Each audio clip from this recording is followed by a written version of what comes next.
Chapter 1, Midnight Trespasser. The lock surrendered with a whisper that made me shiver. Though whether from triumph or the October wind cutting through my cloak, I couldn't say. I pressed my ear to the oak door, listening. Nothing but my own thundering pulse and the brush of autumn leaves against stone. Madness, I told myself, easing the door open just wide enough to slip through. Pure madness, Evangeline. But madness had served me well these past 3 years.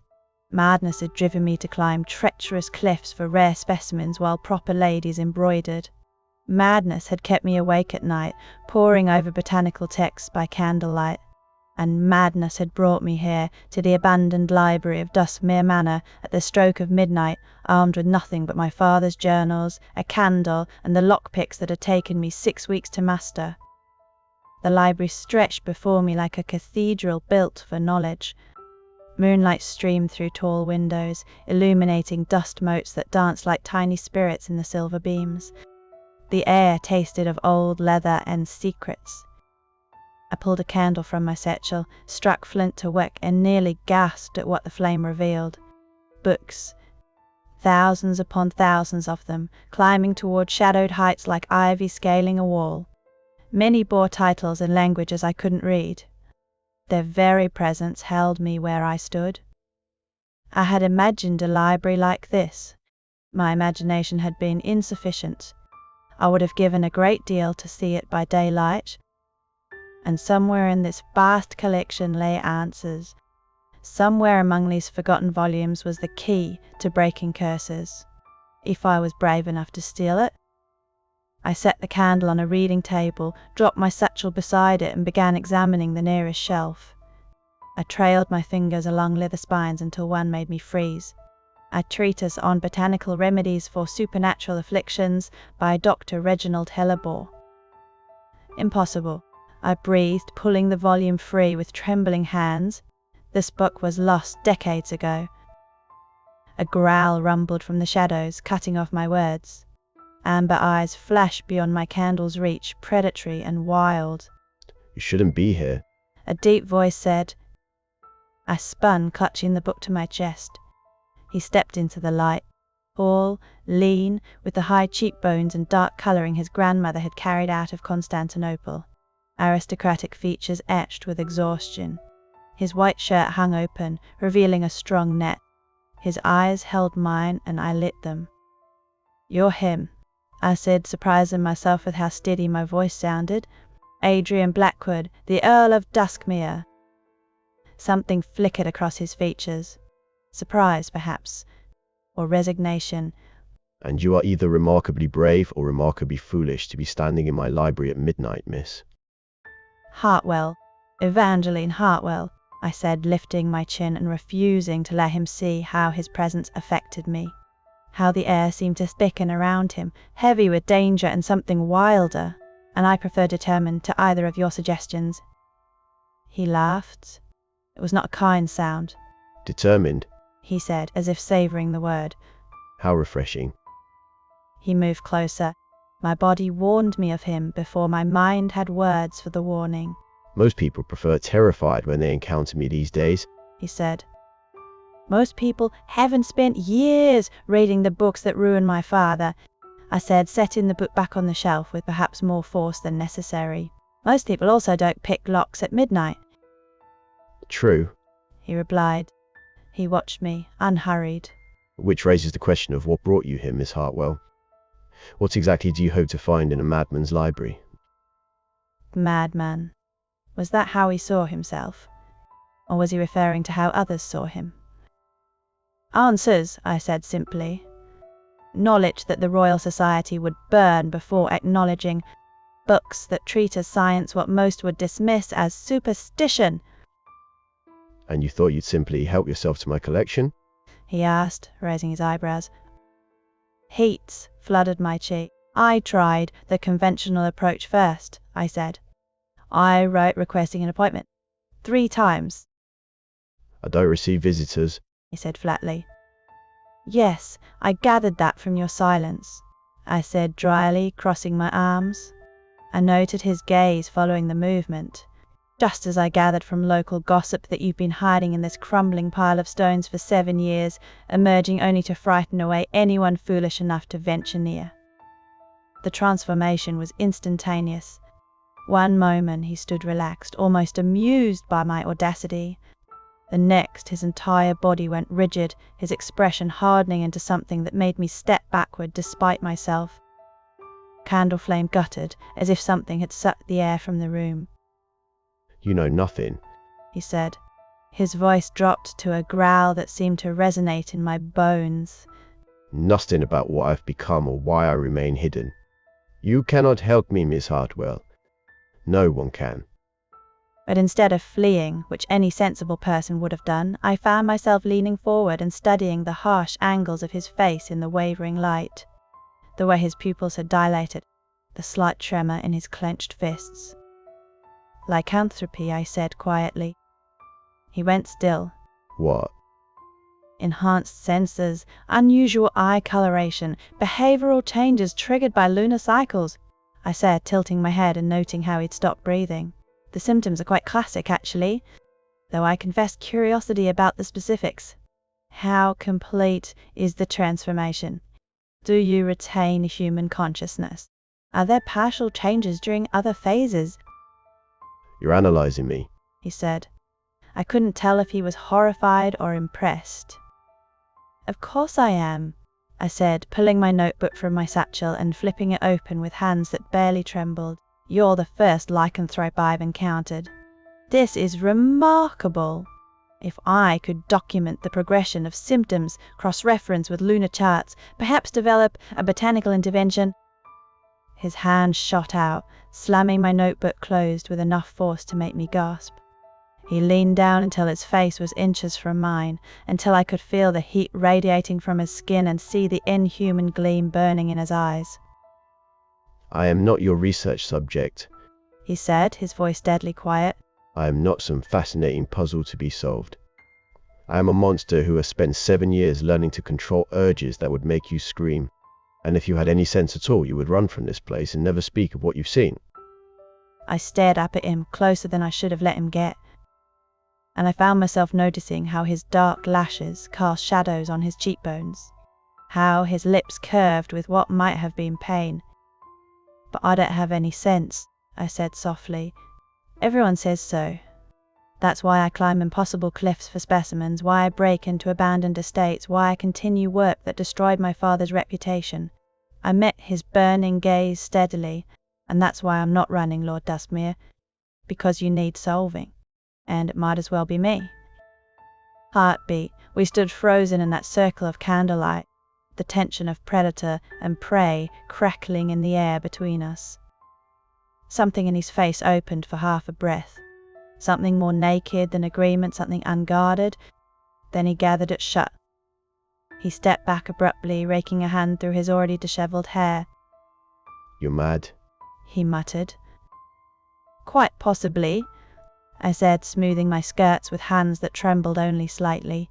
"But I'm also your best hope for breaking whatever curse binds you." He laughed, short and bitter. "You assume I want to be saved." "Do you?" I asked. The question escaped before I could stop it. Neither of us looked away. Something shifted in him. It was not the dramatic transformation I might have expected from the literature. No bones cracking, no howl torn from a human throat. It was subtler than that, and worse. His eyes caught the candlelight. Gold flooded the amber all at once. For a breath, he was looking at me with eyes that did not belong to the man I had been speaking to. The air in the library thickened. I could not have said how. The candle flame bent toward him as if drawn. The shadows behind the shelving seemed to press closer to where we stood. "You should stop talking," he said. His voice had dropped into a register that vibrated in my sternum. "Is this it?" I breathed. "Is this the curse?" His hands were at his sides. His fingers did not curl or change, but something held the rest of him very still, as if the effort of not moving was the only thing keeping the wrongness from going further. And he breathed out, The gold receded from his eyes like a tide pulling back. The air thinned. The candle flame straightened. He was himself again. Or what passed for himself after 7 years of this. Yes, He said quietly. that is the curse. I filed the observation away. Gold eyes, not amber. A voice change that I had felt in my ribs. The air pressure shifting around him like weather. And the deliberate effort of pulling it back, as if he were hauling something heavy into a cage and latching the door shut. No anatomical change that I could see. No loss of consciousness, no loss of language. He had control. That mattered more than any of the rest of it. Lord Duskmere's gaze shifted past me to something over my left shoulder. He went still in a way that had nothing to do with the curse. I turned, but there was nothing behind me that warranted the expression. Potted ferns on a side table near the window. Bookshelves. Moonlight on the carpet. "What?" I asked. He did not answer immediately. His eyes stayed on the ferns, the table, or something I could not identify. When he did speak, his voice was careful in a way it had not been before. Nothing. He said. It was not nothing. I knew what nothing looked like on a man's face, and this was not it. But he offered no more than the word, and I could not very well demand an explanation for a man staring at his own furniture. Whatever he had seen or thought he had seen, it closed something in him. He crossed the room and put the desk between us. His gaze caught on my satchel where it sat open on the reading table. On my father's journal, its spine clearly marked with my family name. He went very still for the second time in as many minutes. This stillness was different, colder. Hartwell, He said again, slowly, as if hearing the name for the first time. you mentioned your father's reputation. Was your father Thomas Hartwell, the botanist who published on botanical cures before the Royal Society discredited him? Yes, I said, standing up straighter. Your father was a fraud. The contempt in his voice could have stripped paint. Dangerous fiction dressed up as science, peddled to desperate people who should have known better. My father was brilliant, I said. My voice shook with the effort of not shouting. His theories were decades ahead of anyone at the Royal Society. The fact that small minds could not comprehend his work does not make it false. You came here with his theories on your tongue, knowing exactly whose daughter you were.